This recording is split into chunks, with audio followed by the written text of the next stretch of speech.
One of the big hurdles for mass adoption of crypto is the hurdle is to be removed so that big players can move in and out of crypto in ways that they're used to.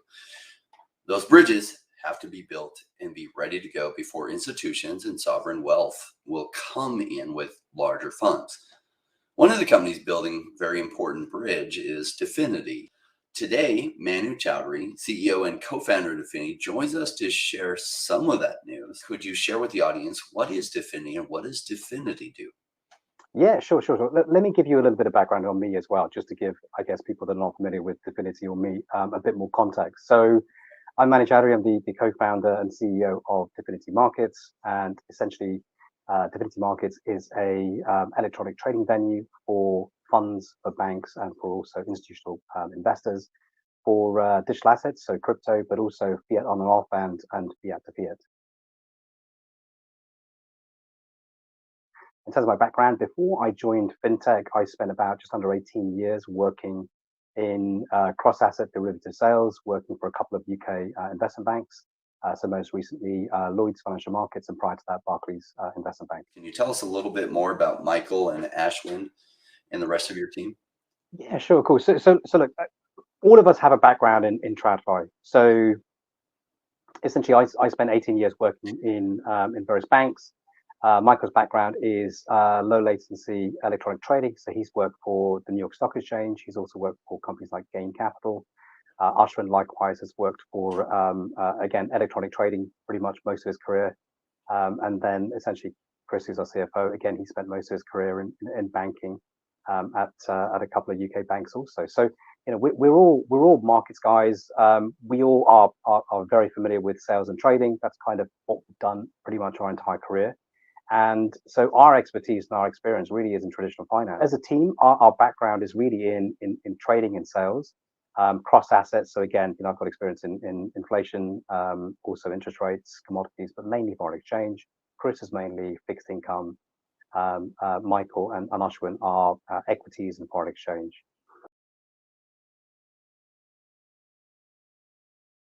One of the biggest attractions for me to join the world of fintech was really seeing the evolution in 2017 of digital assets, and essentially when the penny dropped about the uniqueness of Bitcoin, i.e., the first time that humans had created digital signatures that couldn't be forged.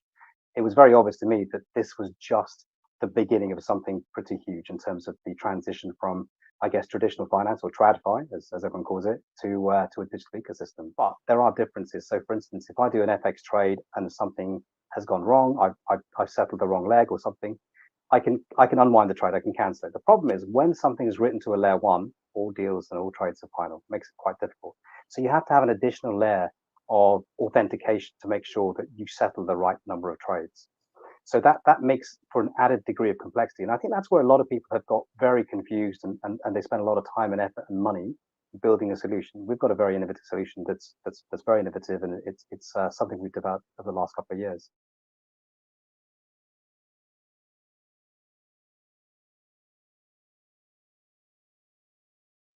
So one of the founding principles that we really had for the business was to have a more open, more accessible, and more transparent financial markets for every single institutional participant. And if you know anything about the institutional market for foreign exchange, which is really my background, you'll understand that there's a lot of credit counterparties. There's a lot of intermediaries. There's a lot of ways of taking credit risk and offsetting that risk. With the digital asset market, because it's so young and so innovative, that doesn't exist. So what we did, or our USP, is we are the first firm in the world to partner with an investment bank and to allow you to trade digital assets without counterparty risk. So in essence, what we have is we've separated trade execution from custody of fiat and custody of digital assets. So if you have a portfolio of bonds, you can place that with our partner bank. And again, I think we're the only people who can do this. And you can, within 20 milliseconds, trade on our platform.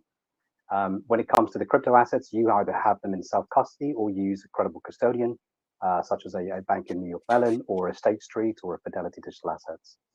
So what this allows counterparties to do is allows counterparties to essentially trade crypto that otherwise would not be able to. When you speak to these fund managers and you say, look, what are your pain points? What are the problems? What are the issues you face?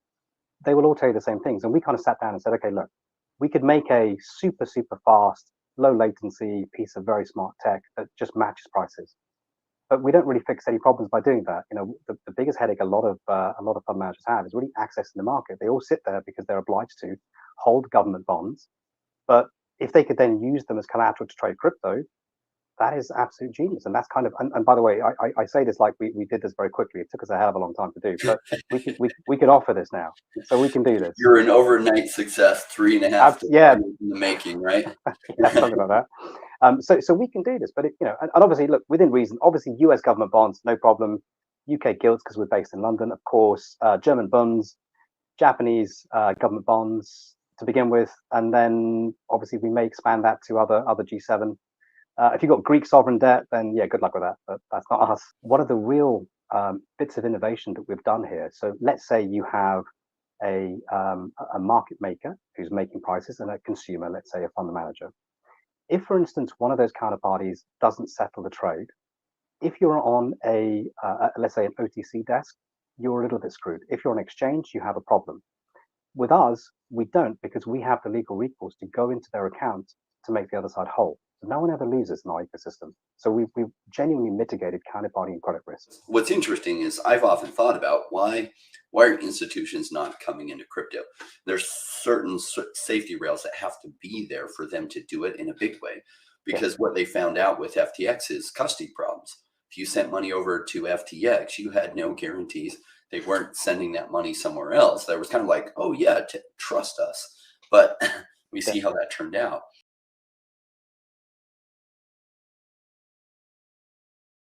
And the main issue we've had since the FTX collapse, which again was a concentration of trade execution and custody, is that a lot of the asset allocators that give money to fund managers have said, look, you can trade whatever you want to trade.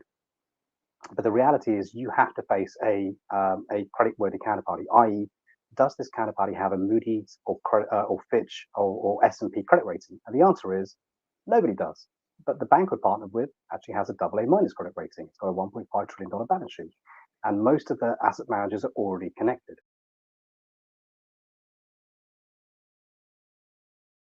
Now, you may think, look, why is this relevant to the world of crypto? And the simple answer is, if you look at the assets under management in the world of asset management around the world, it's about $130 trillion.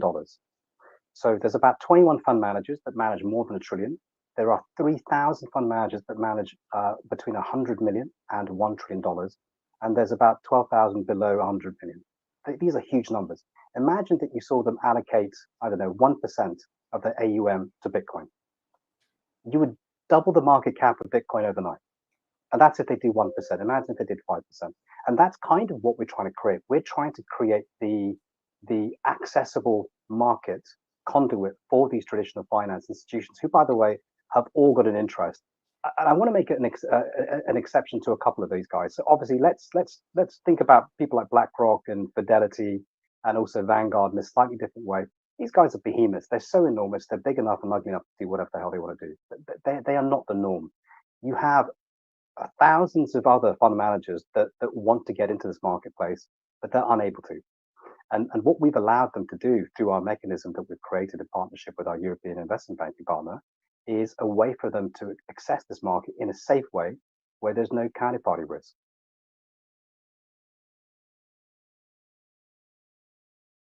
Banks publicly are clearly very anti-crypto. Privately, they look at it as a new asset class and they are seeing the big shift. And I've got to be entirely honest with you, the biggest driver of this has actually not been our contacts in sales and trading. It's actually been the guys on the bond origination desk. So you may or may not know, but last October, UBS Bank were the first bank to issue a digital tokenized bond. And this was the first bit of the innovation. If you know anything about how banks work, the guys in the capital market side, so the guys that work in proper investment banking, they're the guys that make the biggest risk-adjusted return for banks. It's not, sadly, the guys like me that take credit risk and counterparty risk with clients on the sales and trading side. Sadly, we're the pariahs of the investment banking world. But the proper investment bankers, the proper Wall Street heavyweights and the guys in the city of London and Canary Wharf, those guys, obviously, they look at this and think, okay, we make our money by issuing bonds. How do we do this? Well, we take a client, we take their details, we work out roughly what a credit threat should be, We then underwrite the issuance and then we sell it down to a syndicate of 20 or 30 other counterparties. The problem is, or the issue for them, is that when you have a digital bond, you don't need a bank anymore. You can do it yourself. And this is exactly what Siemens did in March of this year, which I think the whole market thought, oh shit, this is a problem. So suddenly everyone's running at a million miles an hour to say, right, the only way we're going to hang on to these very, very lucrative, very fat margins is if we do it ourselves. And that's exactly what's happening. So if you Google digital capital markets, you will see a lot of banks that are setting up desks that will issue these bonds. And to give you context on this, the global bond market is worth 135 trillion and the global loan market is worth 226 trillion. Imagine what that would do to the market cap of crypto. That's fascinating. Bonds are a perfect example to be on the blockchain, right? It's something Absolutely. to be on the blockchain. And just because of market pressures is finally pushing them to go digital because someone big finally did it. And then on the other side of the coin, there's a whole bunch of crypto natives that need to do things, simple things like foreign exchange, they can't do because banks won't face them. So we're happy facing those counterparties because we have an existing FX business where we do over $1 billion in FX every single day. So having the crypto natives plug into us electronically is very easy. Doing fiat on and off is again very easy. We've got 16 banks we work with at the moment. Some of these guys are some of the biggest banks in the world.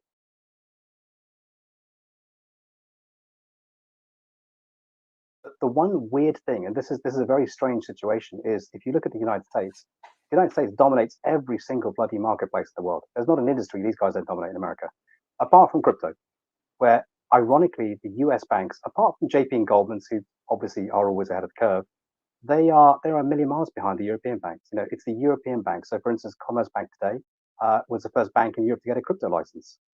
You know, Deutsche Bank about a month ago was one of the first European banks to get a custody license.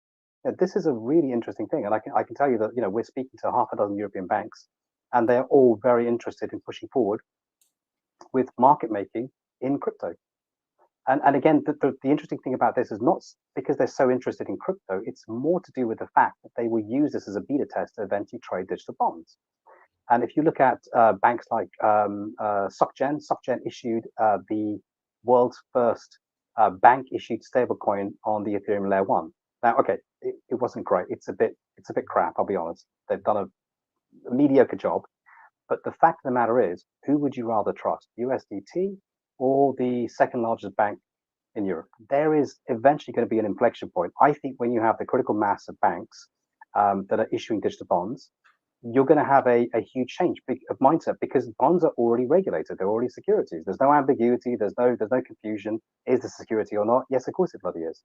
And that I think is going to be what drives the SEC to begin to make some actual proper sensible decisions. At the moment, I'm confused by some of the logic and rhetoric they're using. It doesn't make a lot of sense. And hey, if they want to kick a $1 trillion industry to the UK, I am more than happy to embrace that with open arms.